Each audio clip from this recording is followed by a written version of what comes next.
how do you feel about the police decamping and deorganizing the Occupy Wall Street and Occupy Oakland camps? I believe in New York the current condition is they have upheld a temporary restraining order against the police based on squatters' rights in New York. And as far as I know today, the people in New York hold strong. The people of Dallas do not have the same squatters' rights as they do in New York, so that does not quite apply to us.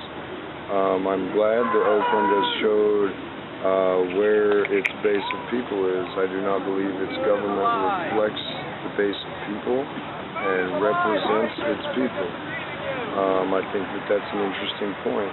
I'm glad that the peace has been kept from our side. I believe that this is a peaceful, non-violent movement, and that is a requirement of this. There is no place in the material world where we can take this fight and win. This is an internal struggle. I hope everyone keeps the peace, because that is a crucial part of our movement, is that we keep the peace and we work towards a collective thought on this. I wish them the best of luck and hope they hold strong. And I am with them in heart, spirit, and mind. And I am here for them and with them. And I'm not going anywhere. This doesn't stop. I can occupy all of my space, and there's nothing that anyone can do to stop that. And I invite you to do the same. But I applaud cities like Nashville, in which police have arrested people and the judges have told them, you have not committed a crime, please enjoy your freedom, and release them. In Dallas, we don't have that condition. We have people who have been determined to be a threat to the peaceful assembly here that have been removed by the police and turned over to the judges here and released within hours, when we have people of us who have been arrested for improper use of sidewalk and been held for 2 days.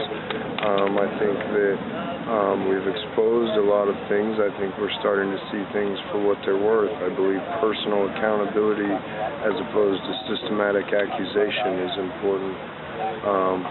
I believe we ask of that in our horizontally organized group, that people be independently accountable, because we are people of collective condition, not an organization, not a foundation. We're not even a revolution. We're not asking to replace our government or our systems.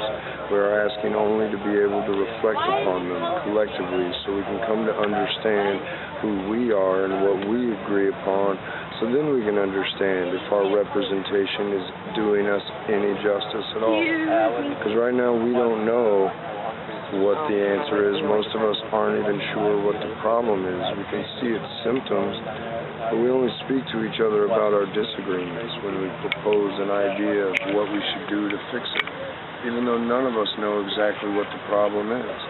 So it's time that we slow down. It's time that we talk to each other.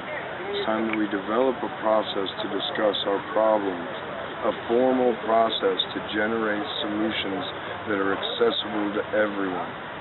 And if we do so publicly, in which we can't shut anyone out, and every voice has merit and dignity, and we do so peacefully, I believe we can find accessible solutions without the need for overbearing regulation.